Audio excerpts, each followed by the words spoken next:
Good evening, people. Oh, just come outside. What a lovely night. It's actually nicer now than it was during the day, other than it being dark. But off out to the workshop we go. It's actually warm. That's quite weird. Anyway, just checking the vehicles. That one's locked. I have resolved my dilemma. Yippee. For the mitre station, mitre saw adjustment for height. It's a bit of a hybrid of an approach, and nothing new, to be absolutely candid. But this is the combination of bits that I've come up with. I put the threaded insert, into the base. Now, I'll just backtrack. I'm going to have a full panel that will be underneath the saw itself. And I'm going to fix directly through, or initially drill directly through the panel and the base to give me a locating point, so they're registered perfectly together. So just drill straight through, put an threaded insert into this base, and then a piece of threaded rod into it, in this case an 8mm threaded rod, and then I put this particular nut, the bottom one here, and I put that on to lock it off. Then I put another nut on, and then a fender washer, and then that can be my jacking point for the panel. The panel will be where my finger is at the moment, and then I can put a knob on the threaded rod which would force down onto this and hold everything together. And of course, as I said, this is the jacking nut that I can lift and lower the panel. I'd have as many of those as I want. More than 4 would be fine, but generally one at the back, one in the back on each side, and one in the front on each side. So I do exactly the same thing here. I drop a drill down the base, the base of the saw. It'll go straight through the panel, then into the top here of the cabinet. Threaded insert, put a threaded rod into that insert, and then I can, with the threaded rod sticking up through here, and then I can put another knob holding this down. That means that I've got my adjustment from the top, and I've got my hold down also from the top, and I don't have to put any flaming packers like I've done in the past underneath here, because after all, I've got it here. The option is to make the jacking points with a heavier bolt. Rather than an 8mm, I could put a 10 or a 12mm in there. The alternative to that is I can put the 8mm one here and here. It just gives an extra spread to the area of pressure, which is here. Is it necessary? I've got the feeling it's not going to be, and that's why I thought I might just make them in line with each other. This way it does simplify it. While it's nice to have a nice strong top, how strong do you need it?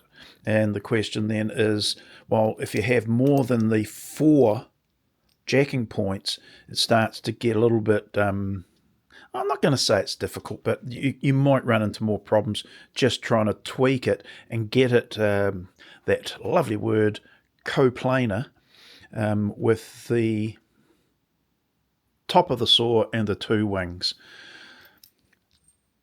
I'm happy with that decision. I've got away from using the steel, which was my first preference. And because it was my first preference, not using it wasn't making me satisfied. But I thought it's much easier to work with the melamine than it is steel anyway. Might look better, it might look worse, I don't know.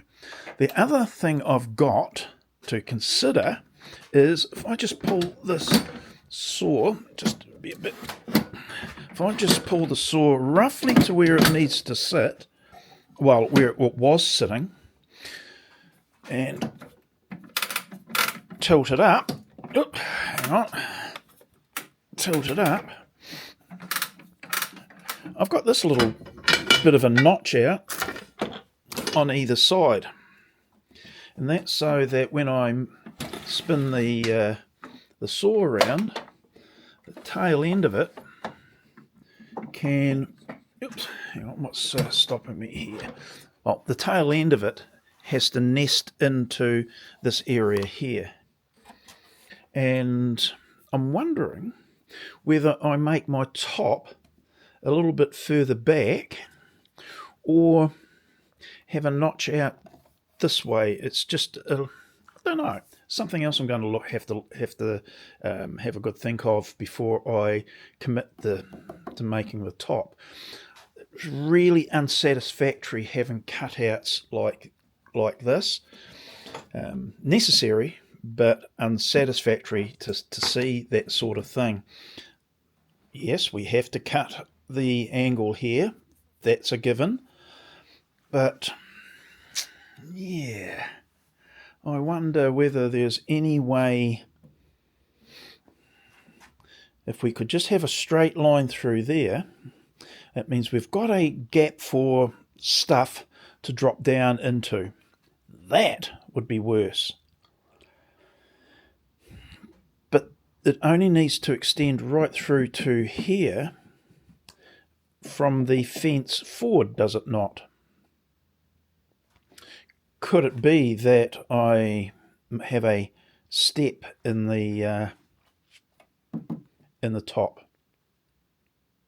That's another one of those little imponderables that I keep on referring to, and it's nice to get it done now, because this one caught me by surprise when I was making this top, and I had to, as you can probably see, I've had to apply a bit of the chisel to it, and it was a pain.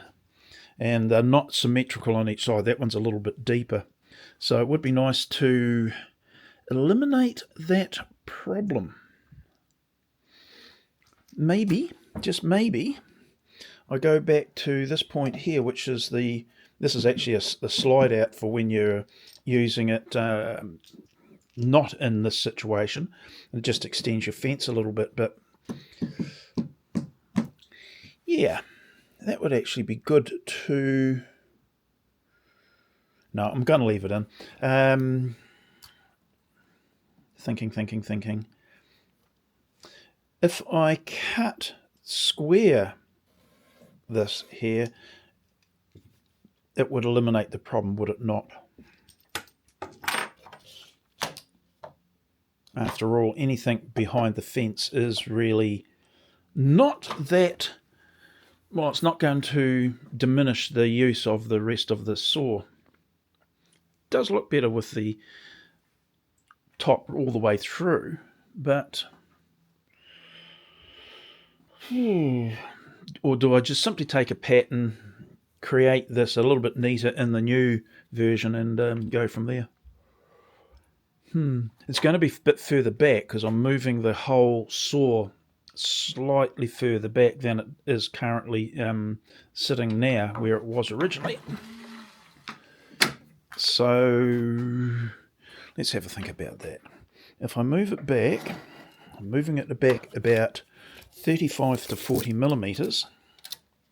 Well, there's 35 rather, and it's 45 there. So if I move it back to 40, for no other reason than it's a nice even figure either side.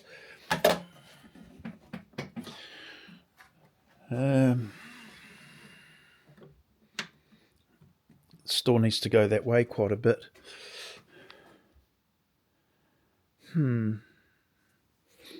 That piece, of course, goes back 35, 40 mil.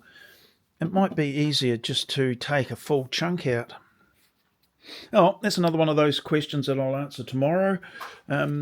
Very happy with getting this little issue resolved. It was making me a bit grumpy in the fact that it was an impasse that I'd come to and I couldn't quite figure out what I was going to do. Hence why I've got all the boxes of all the goodies, going through the different versions of it. The one that I'd come up with was to put these like little feet in and use them as a jacking point, but they don't really help locate physically, from side to side or left to right or whatever. So that was a thought, even to this point, using the feet. But because I've got the selection of threaded inserts and knobs, I thought, well, that will be the better way to go. Still had some question, and in the end it was quite simple. I'd thought of this many times, but I thought, no, it's not what I want. But it gives a lot of flexibility. The other option is to put a bolt up through the underneath side, through the threaded rod, and that way it is its own, effectively a lock nut. As you do the bolt up, it'll tie itself off, friction wise, and that would reduce the overall height. Don't worry about that. You'll see it when it gets done, and I'll make a report on it, won't I? Like I would do it and not tell you. Rightio, that's it. Going inside, done the lock up. Happy with that. We'll mull over that other issue.